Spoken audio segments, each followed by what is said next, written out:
मुगल काल में जब धार्मिक असहिष्णुता अपने चरम पर थी, उस काल में यदि वीरांगना रानी दुर्गावती, हिंदुआ सूरज महाराणा प्रताप, छत्रपति शिवाजी, वीर छत्रसाल, गुरु अर्जुन देव, गुरु तेग बहादुर, गुरु गोविंद सिंह जी, बंदा बहादुर और वीर दुर्गादास जैसे महान देशभक्त न होते तो भारतवासियों का बलात् इस्लामीकरण हो चुका होता। वीरों वीरांगनाओं की गाथाओं के इस एपिसोड में आइए श्याम सरीन के साथ खोलते हैं मुगल कालीन इतिहास का वो स्वर्णिम पृष्ठ जिस पर वीर दुर्गादास की शौर्य गाथा अंकित है। वीर दुर्गादास की हम चर्चा करें बड़े गर्व के साथ, बड़े फख्र के साथ। इससे पहले हमें जोधपुर के, जो कि मारवाड़ का केंद्र बिंदु था, उसके महाराजा जसवंत सिंह जी की चर्चा पहले करना उचित होगी। महाराजा जसवंत सिंह जैसे कि राजपूताना के अधिकांश राजाओं ने औरंगजेब की अधीनता स्वीकार कर रखी थी, इसी तरह महाराजा जसवंत सिंह जी ने भी उनकी अधीनता स्वीकार कर रखी थी। अब चूंकि वो बहुत बहादुर राजा थे, बहुत प्रतिभाशाली थे, तो औरंगजेब उनसे मन ही मन वैमनस्य रखता था, लेकिन सामने मिलने पर, दरबार में उनके आने पर उनका बड़ा मान सम्मान करता था। शाही खिलत भी उन्हें उनको पेश की। अब ये विशैला वस्त्र था, इसको पहनने से महाराज जसवंत सिंह, उनके शरीर में धीरे धीरे विष प्रवेश करने लगा, वो अस्वस्थ रहने लगे।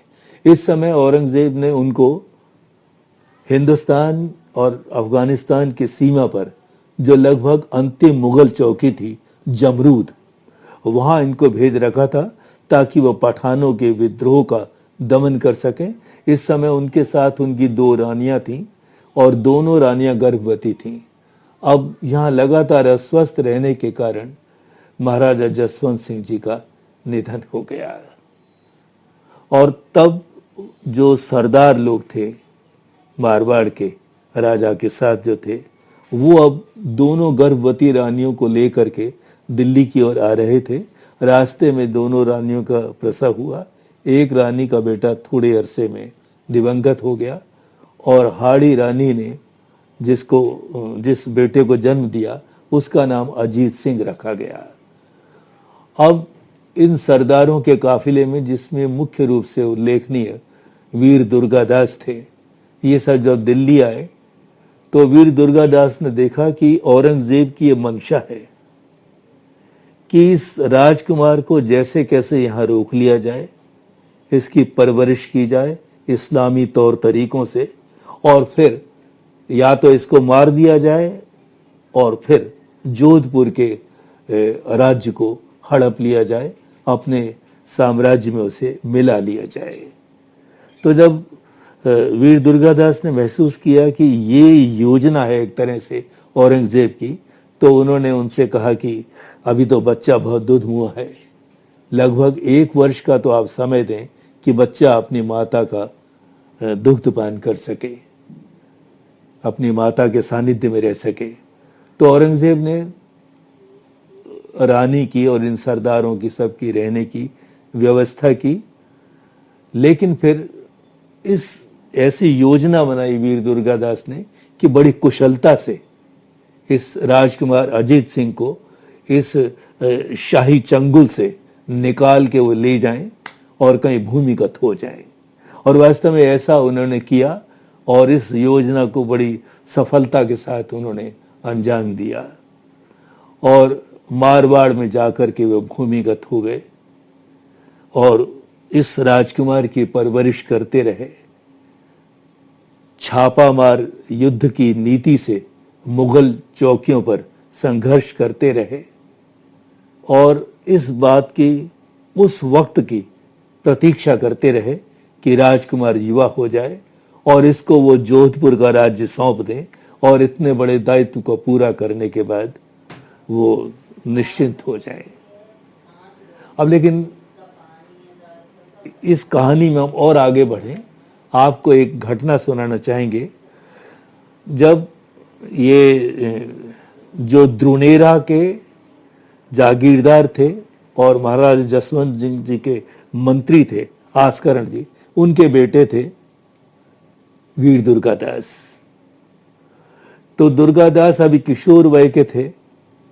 इन्होंने देखा कि इनके खेत में कुछ सरकारी राइके आए और वो उन्होंने ऊंट उनके खेतों में छोड़ दिए। इस समय दुर्गादास अपनी माता के साथ लुणावे गांव में रहते थे। आस्करण का अपनी इस पत्नी से कुछ अप्रसन्नता थी, इसीलिए वो अपने बेटे को लेके यहाँ दुर्गादास को लेके लुणावे गांव में रहती थी और इस खेती से अपना गुजर बसर करते थे। अब सरकारी रायकों ने ऊंट छोड़ दिए, पूरा उनका खेत बर्बाद कर दिया। दुर्गादास ने उनको रोकने का प्रयास किया, उनका विरोध किया, तो भी वो नहीं माने। अब इसके बाद अब तो दुर्गादास से बर्दाश्त नहीं हुआ जब उन्होंने महाराजा जसवंत सिंह जी के किले को धौला ढूंढा कहा। धौला ढूंढा उसे कहते हैं जिसके सिर पे कोई छप्पर का अभाव होता है। इनको लगा कि हमारे महाराजा का, उनकी प्रभुसत्ता का एक तरह से घोर अपमान है। तब उन्होंने उस सरकारी उस रायके को उन्होंने मार डाला।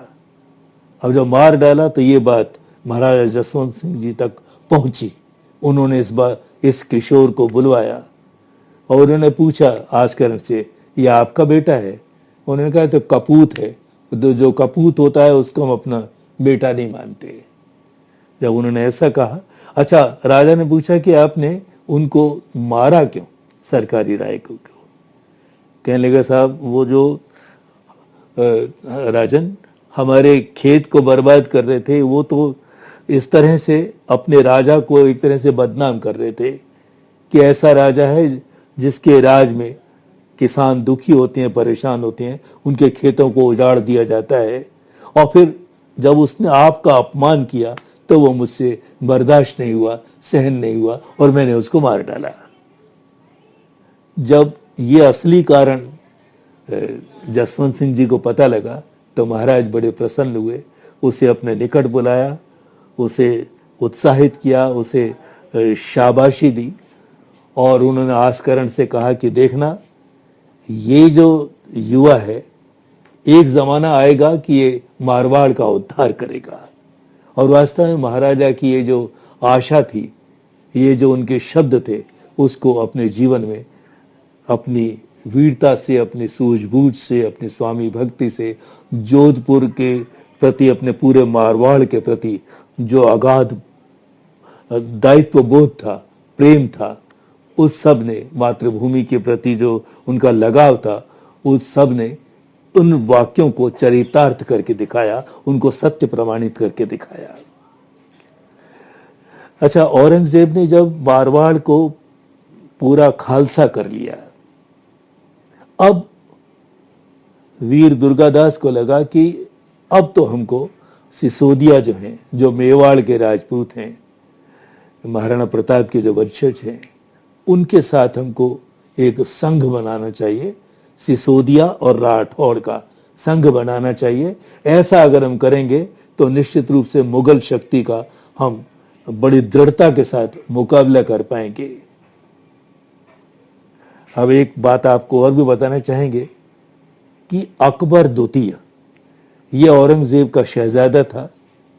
ये उस क्षेत्र में आया, उसका पुत्र था बुलंद अख्तर और पुत्री थी सफीयतुन्निसा बेगम। सफीयतुन्निसा बेगम, तो इन्होंने इनके अकबर के शहजादे अकबर के बेटे को, बेटी को बड़े सम्मान के साथ उनके रहने की व्यवस्था की और अकबर को उन्होंने कहा कि देखो, जो सम्राट अकबर थे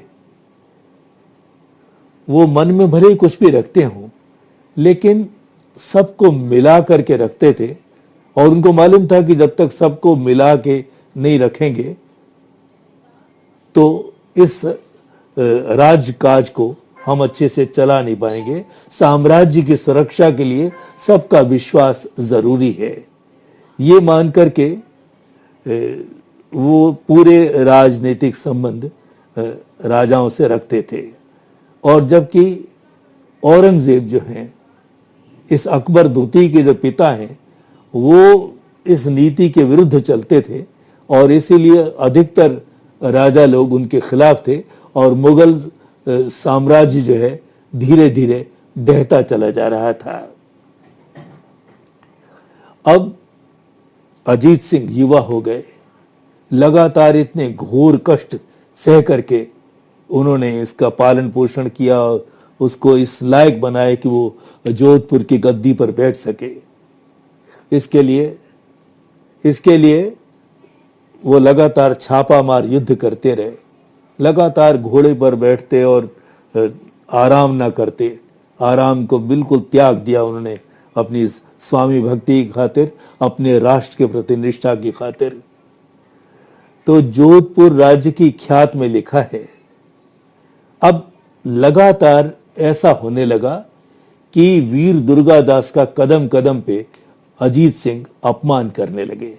वास्तव में उनकी प्रतिभा से ईर्ष्या करने लगे कि इनका जोधपुर में, पूरे मारवाड़ में इतना ज्यादा मान सम्मान है कि उनको उनसे ईर्ष्या होने लगी। और एक जगह तो जब सांभर विजय के बाद दुर्गादास ने अपना अलग डेरा डाला, तो वहां अजीत सिंह चाहते थे कि वो मिसल के अंदर, यानी कि सरदारों की पंक्ति में अपना डेरा लगाएं। यानी देखिए, इतना वरिष्ठ वीर दुर्गादास, जिसने गोद में खिलाया अजीत सिंह को, जिसके भूमिगत रह करके उसका पालन पोषण किया और इसके जीवन भर इतने कष्ट उठाए, लगातार मुगलों से संघर्ष किया, वो ही जब अब युवा हो गया, राजगद्दी पे बैठ गया, तो उसकी मन में खोट आ गया, उसकी निगाहें घूम गई और वो महाराजा का अपमान करने लगा। तो अब इसके लिए वहां कहा जाता है, महाराजा अजमाल रीजद पारख जानी, दुर्गो देशा काढ़ियो गोला गांगाणी। इसका अर्थ होता है कि अजीत सिंह की परीक्षा तब हुई जब उसने दुर्गादास को देश निकाला दे दिया और गोलों की गांगाणी जैसी जागीर दी। दुर्गादास वहां से, मारवाड़ से चले गए, निराश होकर, परेशान होकर। अपमानित होने से अच्छा उनको लगा कि मैं मेवाड़ में चला जाऊं और उदयपुर के महाराणा अमर सिंह द्वितीय के पास चल के उनकी सेवा में जाऊं। तो जब वो उनकी सेवा में पहुंचे तो उन्होंने उनका बहुत मान सम्मान किया, विजयपुर की जागीर उनको दी। अच्छा, अब एक बात आपको बताना चाहेंगे कि जोधपुर की आप देखिए कैसी रीति है कि जिस वीर दुर्गादास ने जीवन भर मारवाड़ की सेवा की, अब जीवन के संध्या काल में वो मेवाड़ चले गए विवश होकर। तो वो ऐसा होने के बाद कैसी रीति है बताओ जोधपुर वंश की, कि उसका भी दाह संस्कार मारवाड़ में नहीं हुआ, मेवाड़ में नहीं हुआ, बल्कि उसका दाह संस्कार उज्जैन में क्षिप्रा नदी के तट पर हुआ। दुर्गादास में राजपूती साहस था, मुगल मंत्रियों जैसी कूटनीति भी थी। जदुनाथ सरकार ने उनके बारे में लिखा है, उसको मुगलों का धन विचलित नहीं कर सका, ना मुगलों की शक्ति के आगे उसका जो दृढ़ हृदय था वो पीछे हट सका। एक तरह से वो इतना वीर था जिसमें राजपूती साहस था और मुगलों के मंत्रियों जैसी उसमें कूटनीति थी। डॉक्टर ओझा ने भी उसके बारे में लिखा है कि उसकी अपूर्व वीरता, स्वामी भक्ति, युद्ध कौशल, राजनीतिक योग्यता और स्वार्थ त्याग की भावना की उन्होंने जम के प्रशंसा की और लिखा कि वीर दुर्गादास का नाम राठौड़ वंश के इतिहास में अमर रहेगा। उसने असामान्य वीरता और रण चातुरी के अतिरिक्त आदर्श स्वामी भक्ति और देश प्रेम का परिचय दिया। अब इतनी सारी बातों के बावजूद आप सोचिए, इतने वीर थे, इतने स्वामी भक्त थे, इतने कुशल राजनीतिज्ञ थे और कूटनीतिक भी जानते थे, तो इसके साथ साथ वो इतने अच्छे कवि भी थे। उनकी कुछ पंक्तियों का जिक्र करना चाहेंगे। करई कूड़ा मगज कचर पकड़ी कहई, मन मिले ढींगला महे पींगला महे, लोक मुरधर तना अर्थ चौड़े लहे, खाबा तांतियां चाडियां गुड़ रहे। दो पंक्तियां इनकी और भी सुनिए।